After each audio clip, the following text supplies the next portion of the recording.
14th, and it is Flag Day today.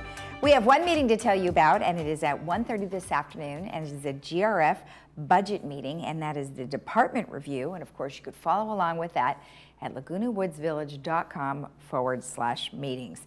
Now, on our show today, we have Bridget Hallam, who is here on behalf of Hogue, and then we have Orange County Sheriff Department with their dispatch department, and we learn a little bit about their job and what they do. Now, let's go ahead and take a look at our weather. We are looking at very hot temperatures. In fact, we have an excessive heat warning for today through Friday. So our temperatures are looking in the high 80s and even into the 90s tomorrow. We are looking at 86, 66 today, tomorrow 94, 69, 87, 66, Thursday 87, 67, and then on Friday the same 87, 67. Now our sunrise this morning was at 5:40 and our sunset will be at 8:03. And as I mentioned, it is Flag Day today, so fly your flag very happily today. And if you have a photo you'd like to share with us, you can always send it to lagunawoodsvillagetv@gmail.com. All right, when we return, we will have Hogue, so stay tuned.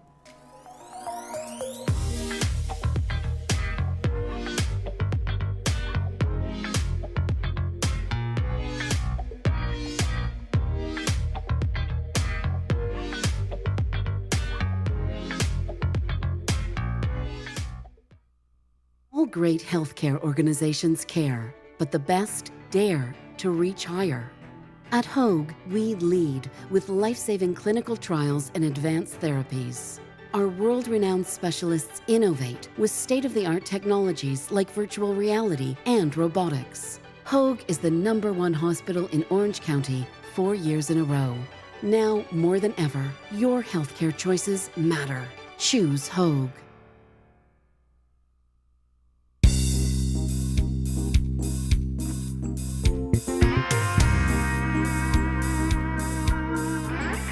Welcome back. Well, today I am joined by Bridget Hallam, who is the mammography manager at the Orange Coast Women's Medical Group at Hogue. Well, Bridget, thank you so much for joining us today. Thank you for having me. I really appreciate your time today. Oh, and we appreciate you guys taking time out of your busy schedule. We know how busy you must be trying to catch up after all of, the appointments that people probably did not make during our last year. So I'm sure you guys are extra busy. So tell me a little bit about what it is like to be the mammography manager at Orange Coast Women's Medical Group. It's so exciting. We get to be able to help everyone with their preventative care. I get to put on hands-on with all of my patients, and we get to provide a service that is for the future. It has a hope to it, right? Mm-hmm. The more breast cancers we find at the earliest stage, the better it is to be able to see how much more growth and hope that we have in the future for our survivors. Being here as a manager is great because we get to create an ambiance where they can do everything in at one time in one day. So we're really, really happy to be here. Now, do you have a responsibility of looking forward to new technologies? We do. We stay up on our current trends. We have a great team who gives us a lot of input. Being affiliated with Hogue Hospital, we are at a forefront for research and research projects with molecular biology, imaging, nuclear medicine, gamma knife. We have a lot going from birth with robotic surgeries all the way up to survivorship with breast cancer. It's really exciting being a part of this group and this community. That's great. Now, at your location, which is in Laguna Hills, correct? Yes. Okay. What are some of the imaging services that you provide? So we offer great services. We have one of the great things that I really like about here is being able to offer services to our patients literally across the street here from Laguna Woods, to be able to offer services to them that really caters to our 55 and older patients, right? Mm-hmm. We offer imaging services that includes mammography, bone density, ultrasound. We also offer things for colorectal screening, cervical screening. We offer a lot of genetic testing that's available for the person who had the cancer or the problem, in order to help their families. So once you have that screening and you know you have a familial type of any kind of cancer, it helps your family. So it provides hope for the future to be able to make sure that they're getting the correct treatment and screening processes they need as well. All of those services are offered here. We also offer phlebotomy in our office. So you can have your own labs drawn here in our office. You don't have to go anywhere else. So it's nice for our 55 and older patients because we're able to have valet services from parking all the way into bringing them into the door. So the valet will literally take you to your car, or you can park in front of the valet service. If you've ever been to our office here in Laguna Woods, we kind of have a long walkway up to our medical office building where our physicians are located and our services are located. With the valet service, they will take you in their golf cart, which we're all comfortable with, all the way up to the door. So it's really nice. We really cater to our community.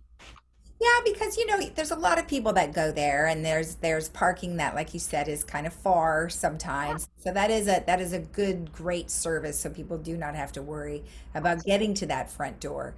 Now, you guys have been there a long time, and I guess that the question is, last year we had such turmoil with people being able to keep their appointments. And I know that they were really afraid. So now, of course, we're moving into a whole different arena, kind of back to normal. What are some things that you guys have made adjustments on? So we do a lot of the information we send to the patients by our emails. We have a portal, so our patients can go in and see the portal information. We send emails out to let them know that we can provide telehealth medicine for them, so they don't even have to come into the office. The doctors are able to do consultations and visits over the phone. And we send all that information out to our patients, and we schedule that so that they don't have to wait for anything else. We have services that allows them to also have their lab draws in area if they are more immune suppressed. We have back doors, so they can come in through the back door and they can be told, this is the one lab room that's clean, and this patient, you because you're immune suppressed, will get you in and out in a quicker manner. We don't allow visitors with the patients. What we have a big OB practice, as you know, and with our OB patients, what we've accommodated for them is if they're coming in for an ultrasound, we do allow them to do FaceTime. So it's really nice to be able to do that. Now that things are opening up, we are allowing more visitors, but we still offer all the telehealth medicine so that patients are still comfortable coming in. That's great. And I think that's probably the silver lining of especially what you guys are doing from the pandemic, is that we have these capabilities now. Obviously, we're using one of them. And your telehealth is another thing. I mean, it was there, but nobody really utilized it. Now we probably utilize it more than ever before. Absolutely, absolutely. And one of the other great services that I want to mention to you is that we have a nutritionist on site, and that nutritionist helps with our diabetes patients with nutrition support. And that's something that you don't have to come in. She does a lot of telehealth visits so that the patients can still feel comfortable that they're exercising properly and they're eating properly and their diabetes are under control. She's actually certified in diabetes health, so it's great because she can provide current trends on glucose monitoring and insulin information and proper training just over the phone, so you don't even have to worry about it. Well, that's great. Well, I really appreciate you taking the time to visit with me. Thank you. Oh my gosh, it's my pleasure. Thank you and have a great day. You too. And we'll be right back after this.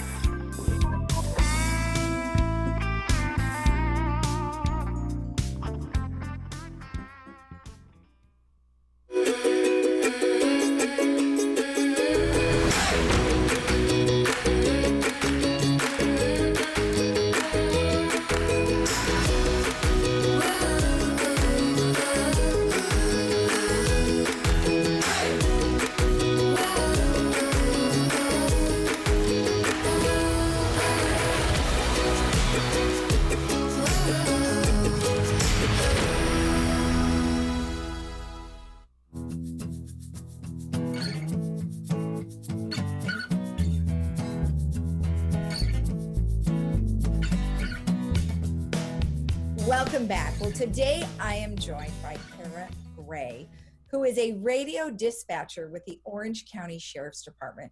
Well, Kara, thank you so much for joining us. Thank you for having me.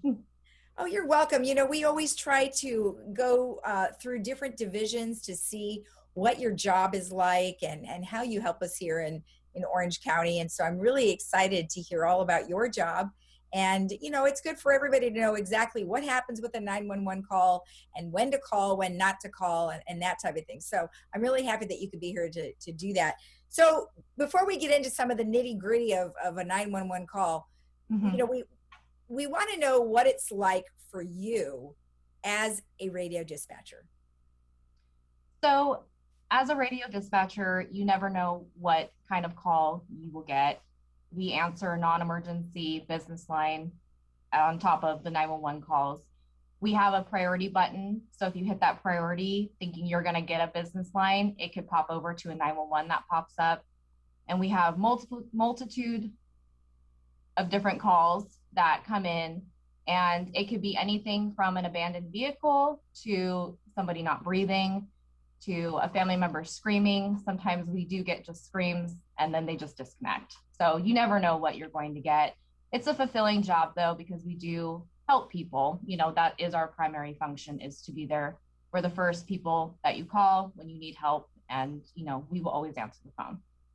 So, gosh, I could imagine that would be horrifying if you had just a bunch of screams and then all of a sudden it disconnects. I mean, how do you determine whether something is truly an emergency? It's hard. We try, and that's why we try and ask questions. Sometimes we do get people who just say, just get here. But, you know, officer safety wise and citizen wise, we need to know what is going on. So a lot of times people scream in anger, people scream, you know, when something horrific is going on. So it's just kind of determining what is happening. And that's why we ask, you know, what is going on? You need to tell us, where are you at? And that is super important, is where are you at? Because at least then we can get somebody to you, even though we don't necessarily know what exactly is happening within that first couple of minutes. So I always thought that when you called 911 that you were trackable, like the people, you would know where we were. Sometimes if you call with a landline, which we love that people, you know, citizens in Laguna Woods have landlines, they do utilize them. If it is correct with your phone company, we can automatically see where you're at, what your address is, and what name the number is under. That is extremely helpful to us. With the age of cell phones, it's become very complicated. We do get a general location, but depending on where you're calling from, the cell towers, we get a Latin long. So by the time we're able to get the Latin long into the system, into Google, get a general area, you know, if you're in the middle of a complex of, you know, thousands of homes, it's very hard to pinpoint exactly where you're at. So with cell phones, especially, at least a street or a cross street, what city you're in, so we can get to you. Okay, because I would imagine that people probably panic when they call, and so they might not even remember where they live. Yes, and that is it. Like I said, that's the most important thing, is where you're at, so we can at least get deputies and get paramedics en route to your location. Okay. Briefly, can you tell me what your most frightening call was? Yes, I had a Uber driver call in, and he called in on 911. And you know, as an Uber driver, you don't necessarily know where you're at. And he was in 911, or I'm sorry, he was in San Juan Capistrano, calling on 911 on Ortega Highway, and we all know how long that street is. And I was we do have an update button that helps update the location, but like I said, it's not always accurate. And he was screaming, and I could hear the male who was stabbing his vehicle with a knife. So it was very stressful. For us, we also get an adrenaline rush.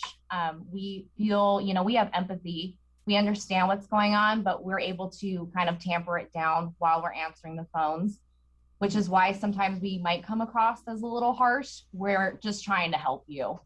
We understand that you're in a situation where you're panicked, you don't know what's happening, you're trying to call for help, or trying to just get the information. So that was probably, I could tell he was screaming in fear for his life. Yeah, So, that would that was be probably very, one of the most memorable ones. very unnerving, I'm sure. What kind of training do you go through?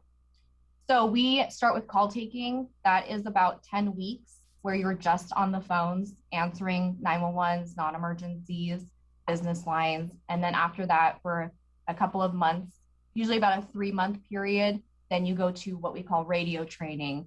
And that is when you hear the dispatcher's voice through the radio, talking to the deputies, telling them where to go. As they say, you tell us what to do. So we're dispatching out the calls that the call taker is sending, but you have to have a type of knowledge of who, what, where, when, why, and what is happening and why it constitutes a crime. We deal with crime, in progress and stuff that has already occurred. Mm-hmm. So either way, and that could lead into, when you call 911. So is it occurring now? Yes, call 911. Are you in fear for your life? Yes, call 911. Has it already occurred? Do you see anything around that's suspicious? No, that's probably more of a non-emergency type of situation where you would call in. Well, right. And you also mentioned that you take calls from accidents. So I'm on the freeway, and I mean, that would be the first thing I would do is call 911, primarily because you don't know what the situation is. All you know is that you see maybe someone in a car, they've been in an accident, so you don't know if they're hurt or not. So would that be appropriate to call 911 because you don't know what else to do? Yes, unless you're involved, and we will ask, the person who is calling, are you involved? No, okay, because we don't know the status of that driver's, of if they're injured or not. Right. A lot of times, definitely car accidents, especially if you're not involved, like I said, are 911 appropriate. Mm-hmm. And what a lot of people don't realize is we'll answer, 911, what is your emergency? We obviously don't say our agency. So a lot of times the highway patrol might get something that is a Orange County Sheriff's Department call, and we will get something that is for the freeway. So then we would say, please hold on, we need to transfer you to the highway patrol. And we would, automatically hit that button. It might ring a few times and then they'll come on and take over. So at what point then do you transfer calls to the fire department? That is a great question, especially for Laguna Woods. We transfer them immediately. If we only go if there is a threat to the fire department or the informant who's calling, or if somebody is not breathing. Mm. So if you call 911, please tell us if you need the police or the paramedics. If you do need the paramedics, we will immediately hit that button to transfer them.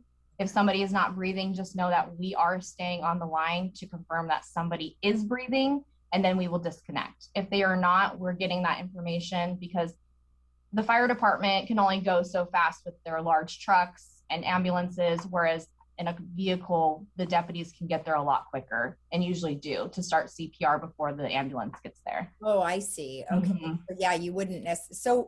So wait, back up just a bit on the fire department one. So if I call 911 mm-hmm. and it is for someone not breathing, you send an officer first and then the fire department?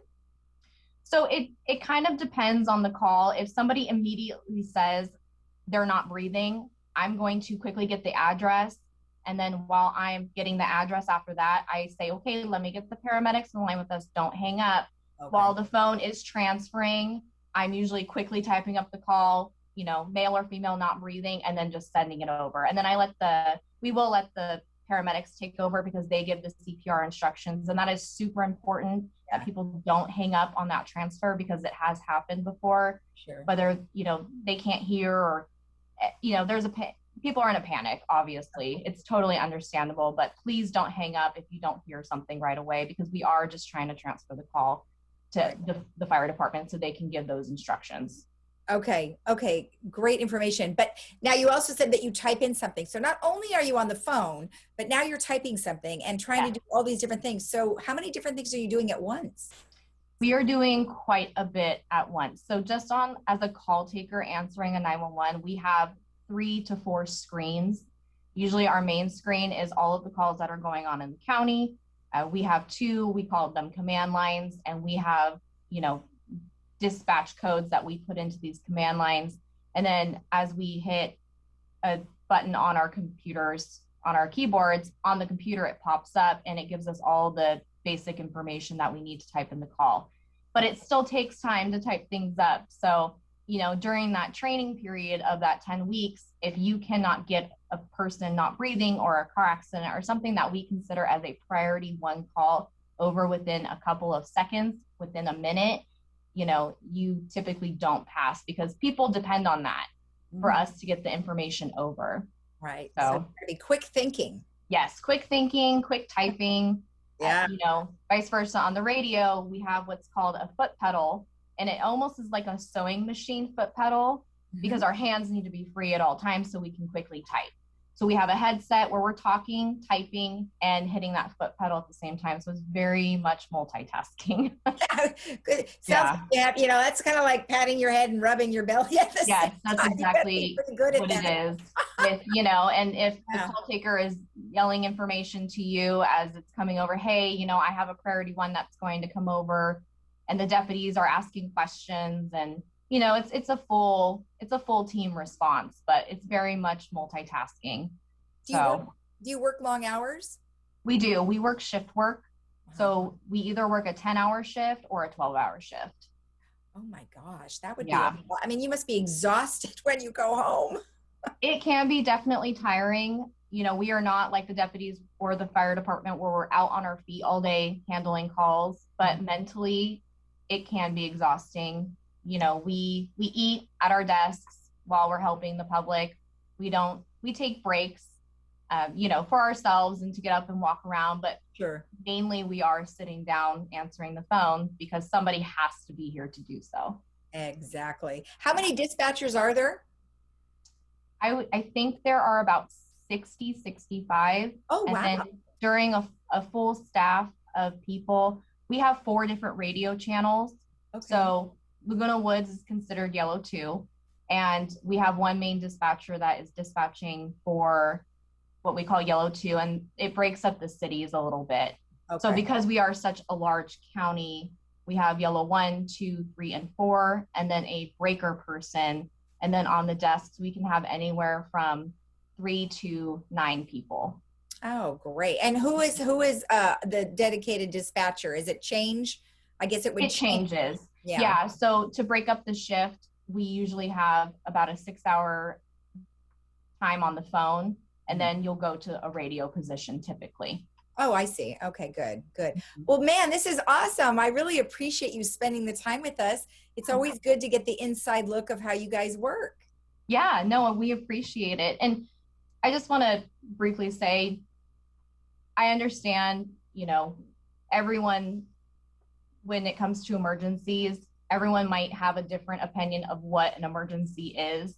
And we try and get the calls out as quickly as we can. We'll always say, it's a within an hour, depending on life or death emergencies. Right. Sometimes it can be a little bit longer, but we try and get people out to you as quickly as we can. Well, thank you for all that you do, and thank you for the information. Thanks for having me. And we'll be right back after this.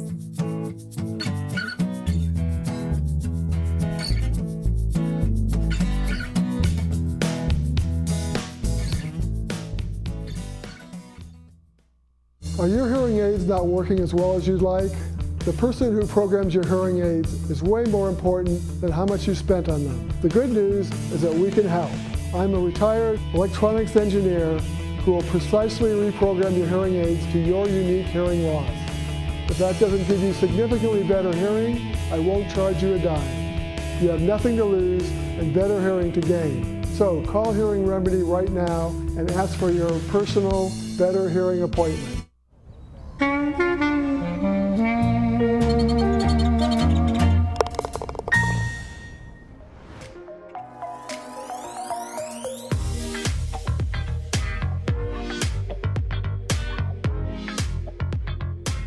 Today we have a fun movie for you called Finding Dory, and you can see that today at 2 p.m. with subtitles and 6 p.m. without subtitles, and that is brought to you by Kaiser Permanente. So enjoy that movie today. Just wanted to give you a couple of notifications here that a 10-weekly in-person session on video production has started with Tom Nash. And that is on Tuesday mornings, and you can participate from 10 to 11:30. in the morning. And to register, you're going to want to send an email to tomnash36@gmail.com, and he will tell you all about how to do some video stuff, so that might be kind of fun to do. Food distribution this week, June 16th, from 10 a.m. to noon, and that is happening at the outlets in San Clemente. As I mentioned, that's 10 to 12. You can do a drive-through, and they will just pop some groceries in your back seat there, and you don't ever have to get out of the car, so you can participate with that. And then one last thing, there's another food bank drive, which is a little closer here. It's going to be at the St. Nicholas Catholic Church, and that is on El Toro Road. And same kind of thing. This one is sponsored by Saddleback Church. However, it is being held at St. Nicholas Catholic Church. And you can get more information by calling 949-609-8574.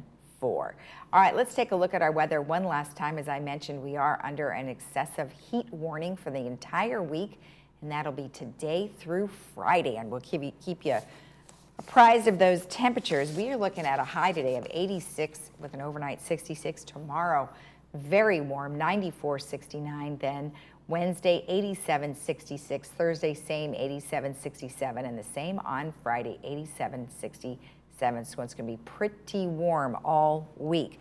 So with that said, you want to stay indoors where it's nice and cool, or if you do go outside, please make sure that you wear your sunscreen and wear a hat and bring water with you, especially the water, because it's pretty dry out there. We have to keep our eyes open for any kind of problem with fires. So have a great day in the village. We'll see you again tomorrow at 9 a.m. with an update from Jeff Parker. And tomorrow is a big day because we will hear from the governor on the reopening plans. Have a great day today. We'll see you again tomorrow. Bye-bye.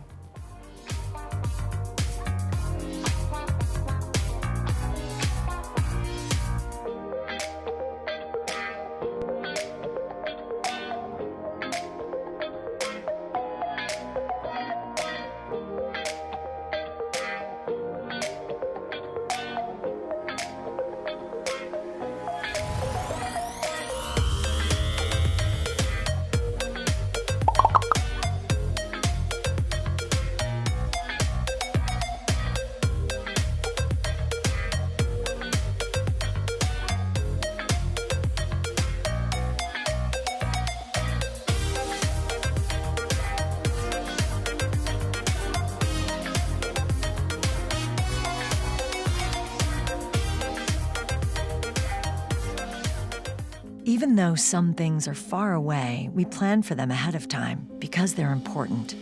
When it comes to your celebration of life, it's really no different. You want to plan ahead now so your family doesn't have to later, and create a service that reflects your values, character, and traditions, no matter what they may be. At Dignity Memorial, we listen to every detail and make sure everyone is remembered. At Pro Smiles OC, you get Orange County's best and most experienced dentist. Dr. Ivan Ho is an award-winning cosmetic and implant dentist that has been treating patients in South OC and Laguna Woods for over 30 years. Safety and cleanliness is our #1 priority, and now your routine dental work is more comfortable than ever. We use digital x-rays to minimize radiation and digital scans for crowns and inlays in-house, allowing patients to leave with final restorations in the same appointment. Let Dr. Ho and his team give you a reason to smile. Call Pro Smiles OC today. City of Hope is speeding cancer research and treatment to Orange County. There are many subtypes of breast cancer within the category of breast cancer, and we are seeing new breakthroughs in the way that we apply targeted therapies. And seeing a medical oncologist with a disease-specific specialty ensures that that oncologist has the knowledge base to appropriately apply these new therapies and decide what's the best clinical trial for a patient to be enrolled in.